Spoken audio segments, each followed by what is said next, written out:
అక్రమంగా కోనార్క్ ఎక్స్ప్రెస్లో రవాణా చేస్తున్న గంజాయిని ఎక్సైజ్ శాఖ పట్టుకున్న ఘటన వికారాబాద్ జిల్లా తాండూరు రైల్వే స్టేషన్లో చోటు చేసుకుంది. నేడు ఎక్సైజ్ కార్యాలయంలో ఏర్పాటు చేసిన మీడియా సమావేశంలో ఎక్సైజ్ సిఐ తెలిపిన వివరాల ప్రకారం నేడు మధ్యాహ్నం 2 గంటల ప్రాంతంలో తాండూరు రైల్వే స్టేషన్కు చేరుకున్న కోనార్క్ ఎక్స్ప్రెస్లో పోలీసులు తనిఖీలు చేయగా నిషేధిత 12 కిలోల గంజాయి సంచులను పట్టుకున్నారు. వీటి విలువ సుమారు ₹1,00,000 వరకు ఉంటుందని ఎక్సైజ్ సిఐ శ్రీనివాస్ మీడియాకు తెలిపారు.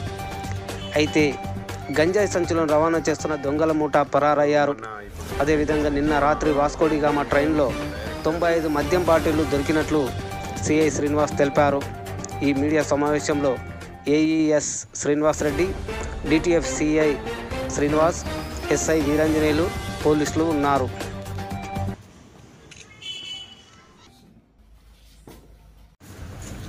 ఇప్పుడు ఇయర్ ఎండింగ్ మరియు కొత్త సంవత్సరం సందర్భంగా మాకు మా ఎక్సైజ్ డైరెక్టర్ గారు మరియు కమిషనర్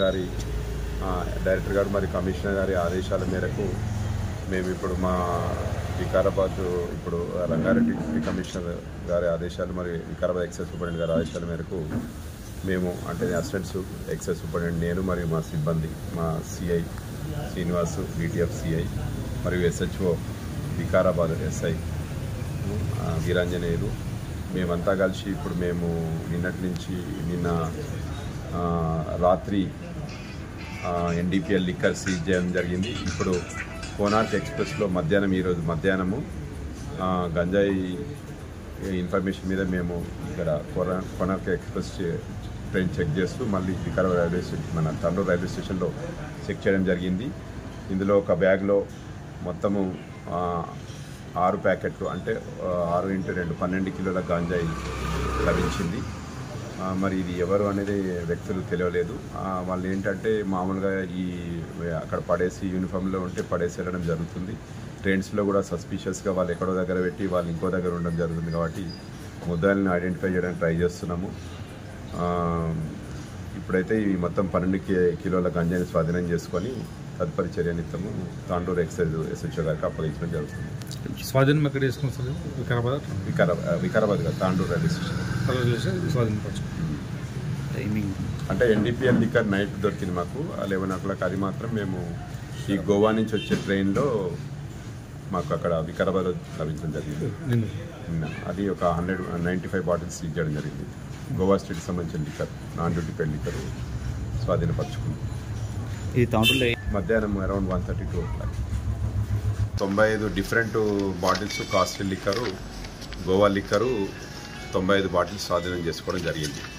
అమౌంట్ ఎంత ఉండవచ్చు అంటే అది వాల్యూస్ డిఫరెంట్. ఒక్కో బాటిల్ 2,000 3,000 అట్లుంటుంది. కానీ మన వాల్యూ ప్రకారం మా లీటర్కి 1,200 అని మేము వేయడం జరుగుతుంది. మామూలుగా ఏది మన డిపార్ట్మెంట్ దీని ప్రకారము 1 lakh వరకు అది ఉంటుంది. మామూలుగా అది దాని రేట్లో చూస్తే మాత్రం అది 2 lakhs పైన ఉంటుంది వర్త్. ఇప్పుడు 15 days నుంచి మా ఎక్సైజ్ డైరెక్టర్ గారి ఆదేశాలు మరియు కమిషనర్ గారి ఆదేశాల మేరకు మేము ఈ వికారాబాద్ జిల్లాలో విస్తృతంగా తనిఖీలు చేపట్టడం జరుగుతుంది. ఈ న్యూ ఇయర్ సందర్భంగా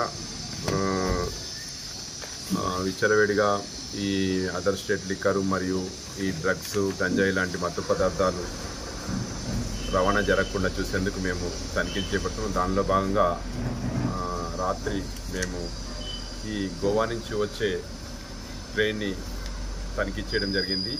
వికారాబాద్ రైల్వే స్టేషన్లో మేము తనిఖీ చేసి మొత్తము 95 గోవా లిక్కర్ బాటిల్, మద్యం నాన్ డ్యూటీ పెయిడ్ లిక్కర్ బాటిల్ను స్వాధీనపరచుకోవడం జరిగింది.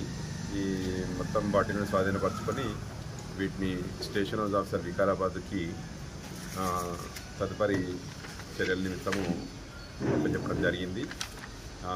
ఎవరైనా కానీ ఇప్పుడు మన state liquor, Telangana state liquor కాకుండా other state liquor, other than Telangana liquor కానీ ఫారిన్ లిక్కర్ కానీ కలిగి ఉన్నట్టయితే వాళ్ళను కేసు నమోదు చేసి దర్యాప్తు చేయడం జరుగుతుంది. అలాగే ఈ మత్తు పదార్థాల రవాణా గంజాయి మరియు డ్రగ్స్ వీటి మీద గట్టిగా ఇచ్చేయాలని చెప్పి మన తెలంగాణ గవర్నమెంట్ సీఎం గారు మరియు వీళ్ళు కృతనిశ్చయంతో ఉన్నారు. కాబట్టి మా డైరెక్టర్ గారు, మా కమిషనర్ గారి ఆదేశాల మేరకు, మా రంగారెడ్డి డిప్యూటీ కమిషనర్ గారి ఆదేశాల మేరకు మా ఎక్సైజ్ సూపరింటెండెంట్ గారు మరియు నేను, మా సిబ్బంది అందరము అందులో భాగంగా మేము మా విధులను నిర్వర్తిస్తున్నాము. ఇంకా ముందు కూడా మేము ఇలాగే చాలా వరకు ఈ ఇయర్ గంజాయిని ట్రాన్స్పోర్టేషను ఈ మెయిన్గా ముంబైకి, ఇండియన్ టు ముంబై అవి కొంత ఇక్కడ కూడా సప్లై అవుతుందన్న సమాచారం మేరకు మేము రూట్ వాచ్ నిర్వహించి స్వాధీనం చేసుకోవడం జరుగుతుంది. ఎవరైనా కానీ ఇలాంటి చర్యలకి ఉపక్రమిస్తే వారికి చట్టరీత్యా తగు చర్యలు తీసుకొని వారిని రిమాండ్కు పంపి వారికి శిక్షార్హులు చేయడం జరుగుతుంది.